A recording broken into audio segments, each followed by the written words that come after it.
1절에서 5절까지 보시겠습니다. 1절에서 5절까지 제가 봉독해 드립니다.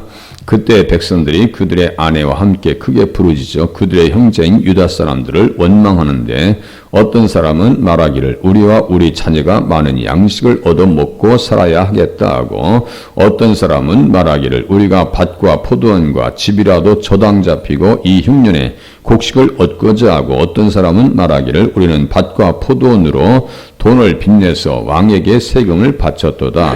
우리 육체도 우리 형제의 육체와 같고 우리 자녀도 그들의 자녀와 같거늘 이제 우리 자녀를 종으로 파는도다. 우리 딸 중에 벌써 종된 자가 있고 우리의 밭과 포도원이 이미 남의 것이 되었으나 우리에게는 남은 아무런 힘이 없도다 하더라. 아멘. 외후 내환, 내환, 외후 내환. 4장은 외부적인 어려움이 있고 또 5장은 내부적인 환난과 어려움이 찾아 있더라. 사람은 집을 건축하는 인생을 집을 건축하는 자로 마태복음 7장에 보면 맨 끝에 보면 예수님께서 두 가지 집을 짓는 방법으로 말씀하십니다. 어떤 사람은 모래 위에 집을 짓는 사람이 있고 어떤 사람은 반석 위에 집을 짓는 사람이 있다. 이렇게 가르쳐 주십니다. 반석 위에 집을 지으면 흔들림이 없고 창수가 나도 전혀 문제가 없을 것이다. 그러나 모래 위에 집을 지면 홍수가 나고 창수가 나고 바람이 불 때는 무너진다. 이렇게 말씀하고 있습니다. 여기 집으로 비유하면 성전을 집으로 이야기할 수 있어요. 이스라엘 백성들 전체 영적인 집입니다. 그죠? 집을 세우는 데 있어서 어려움이 외부적으로 내부적으로 찾아왔더라. 외부적으로는 대적하는 세력들이고 내부의 적은 뭐예요? 여기 본문에 보니까 가난이라고 하는 어려움입니다. 그죠? 가난이라고 하는 큰 어려움입니다. 그래서 원망이 찾아와요. 원망과 불평이 찾아옵니다. 내부적인 결속이 잘 안 되는 거죠. 할 일은 많고 다시 이스라엘을 재건해서 사명국가로 선교하는 민족으로 다시 세워나가야 되는데 느헤미야가 그 지금 지도하는 데 있어서 상당한 어려움이 찾아왔더라고요. 가난이라고 하는 것은요, 나라님도 어떻게 할 수 없는 것처럼 이 쉬운 문제가 아니에요. 가난 문제예요. 단순한 문제가 아닙니다.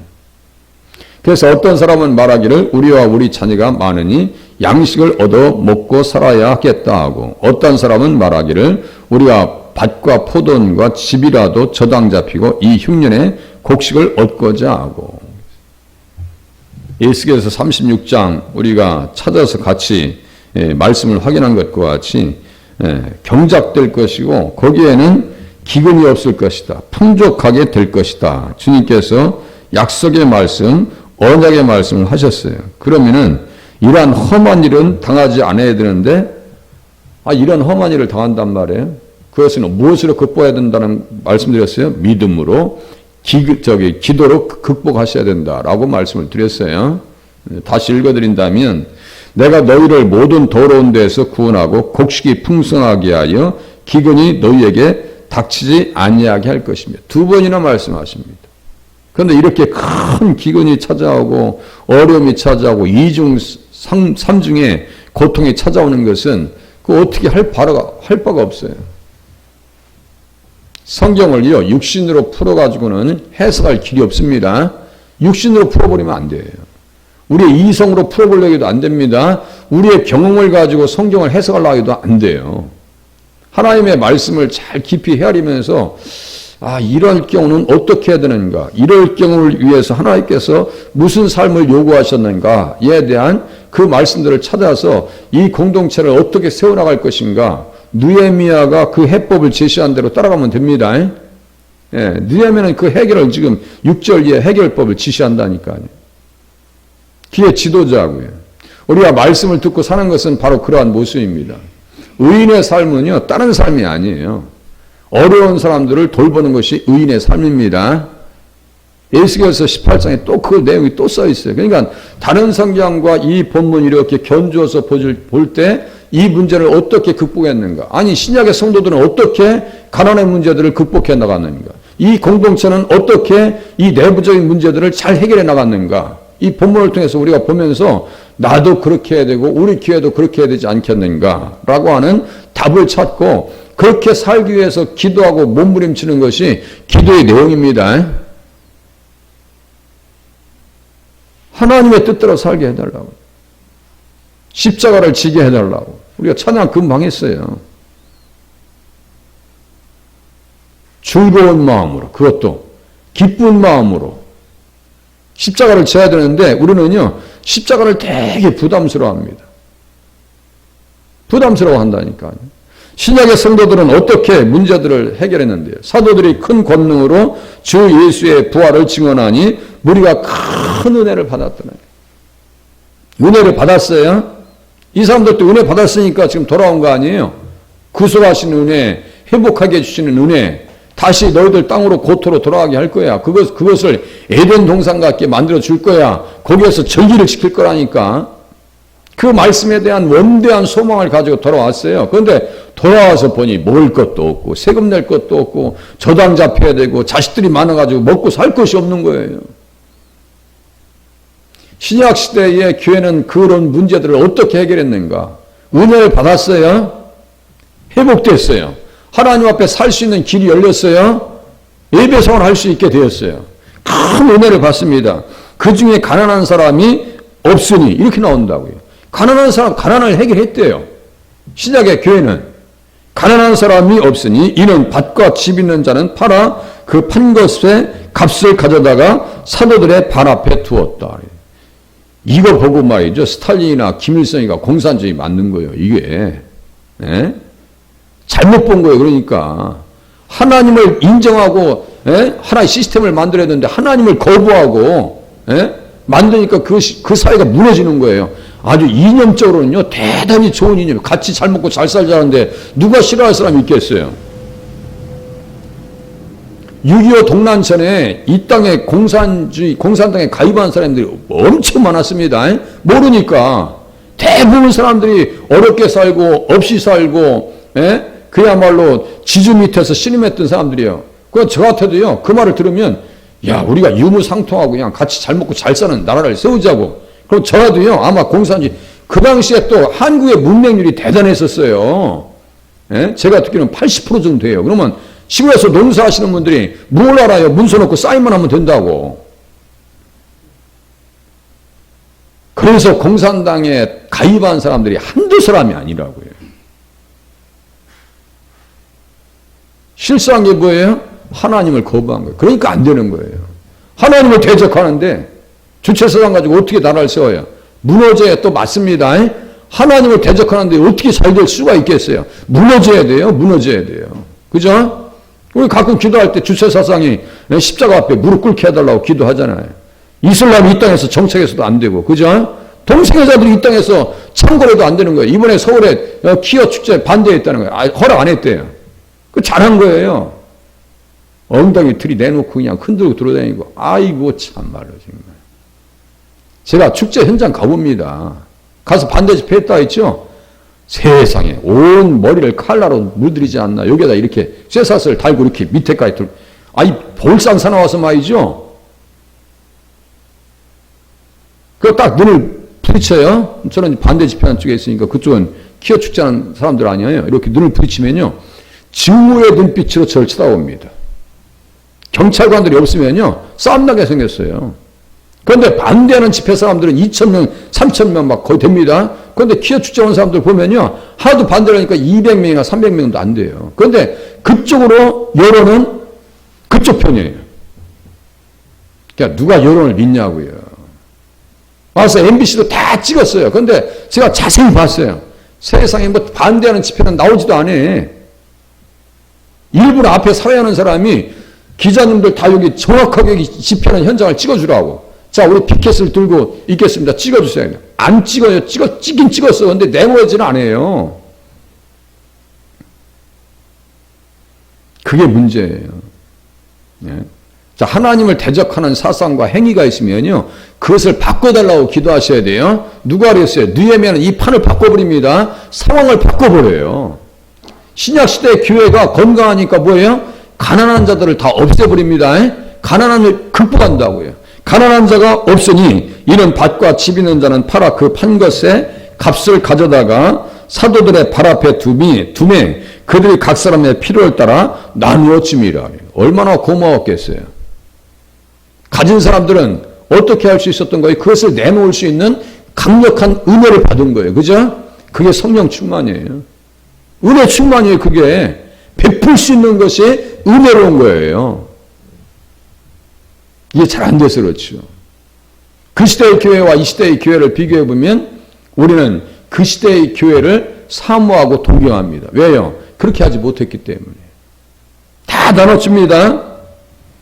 구브로에서 난 레위족 사람이 있으니 이름은 요셉이라 사도들이 일컬어 바나바라 번역하면 의로의 아들이라 하니 그가 밭이 있음에 팔아 그 값을 가지고 사도들의 발 앞에 두니라.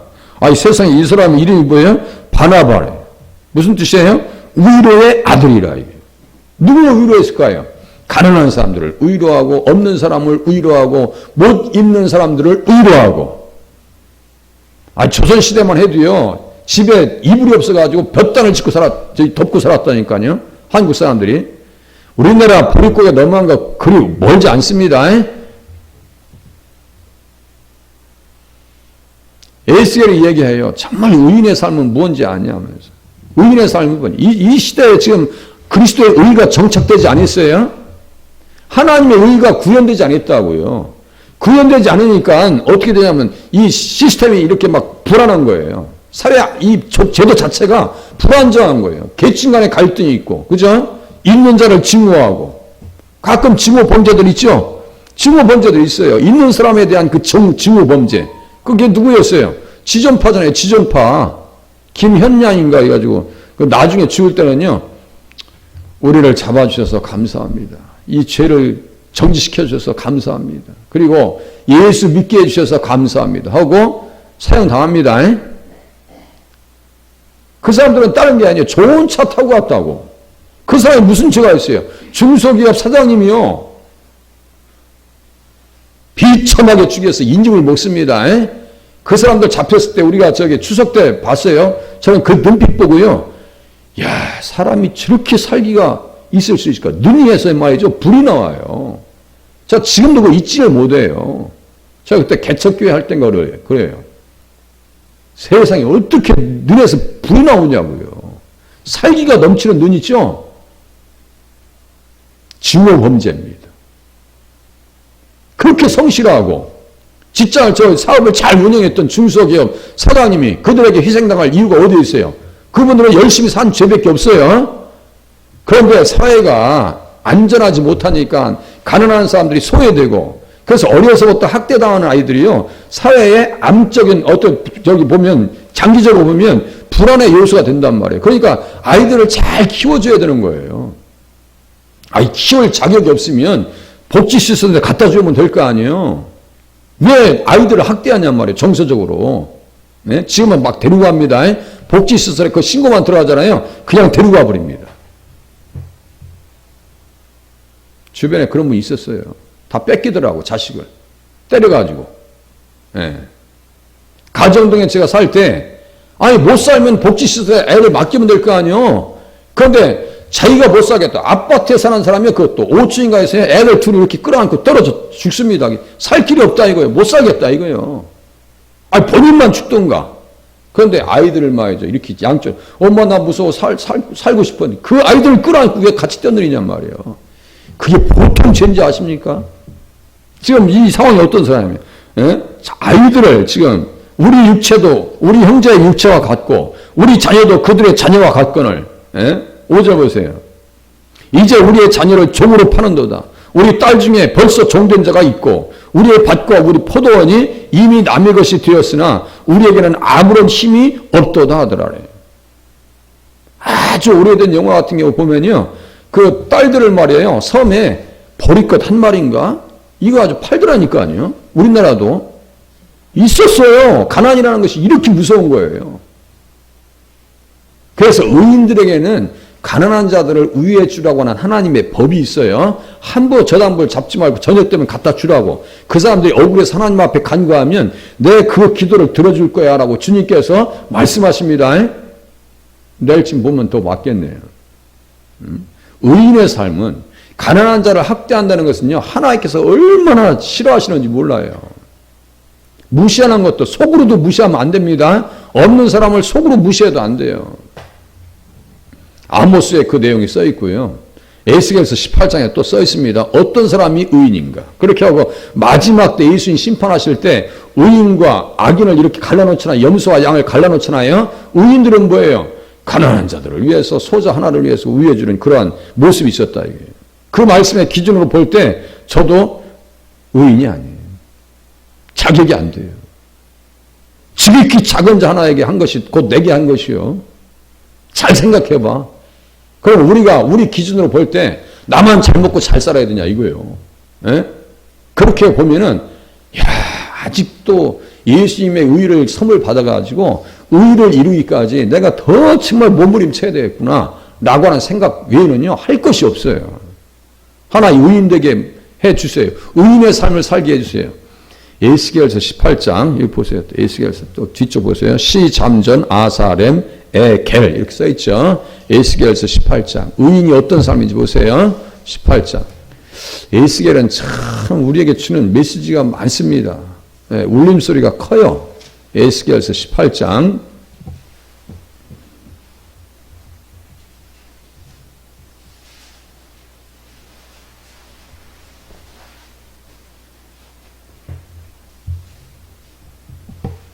18장 4절 이하 보세요. 모든 영혼이 다 내게 속한지라. 다 내게 속했어. 아버지의 영혼이 내게 속함 같이 그의 아들의 영혼도 내게 속하였나니 범죄하는 그 영혼은 죽으리라. 죄, 십계명 지키지 않는 거, 예수 믿지 않는 게 죄예요. 범죄하는 그 영혼은 죽으리라.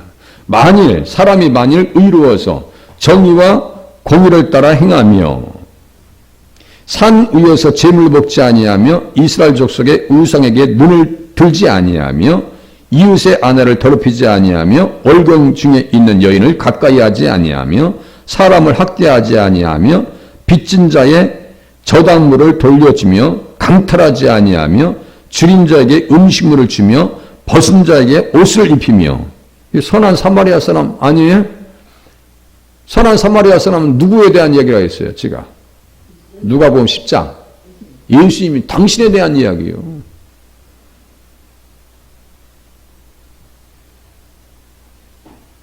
예수님을 요한복음 8장에 보면 바리새인들이 사마리아 사람 취급했거든요. 너 귀신 들렸어. 사마리아 사람이요.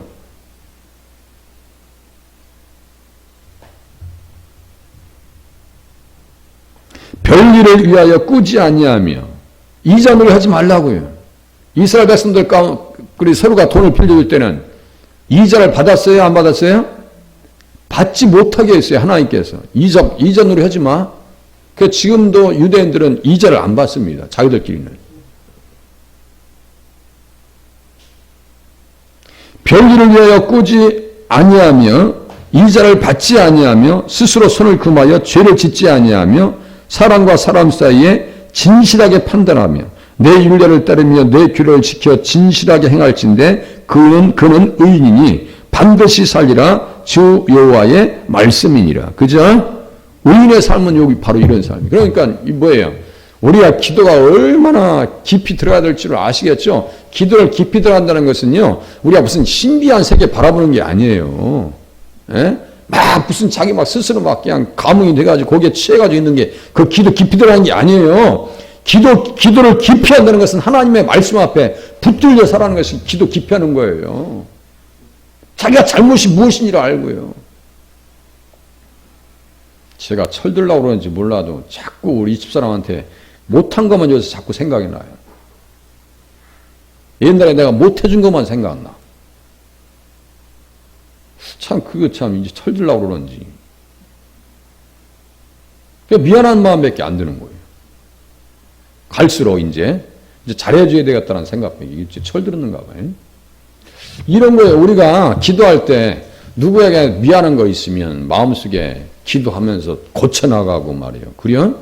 그죠? 말씀을 보면서 이게 잘못됐다라면 빨리 내 행동을 바꿔야 될 거 아니에요. 문제가 있으면 그걸 최소화시켜야죠.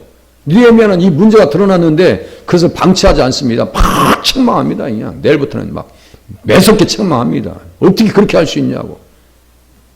다 근거가 있어요. 하나님 신앙생활 잘하게 하시고 말씀대로 살게 해주시고 말씀 따라 내가 살아가게 하시고 결단력 갖게 해주시고 행동하게 해주시옵소서 기도하시다가 돌아가시길 바랍니다. 기도하겠습니다.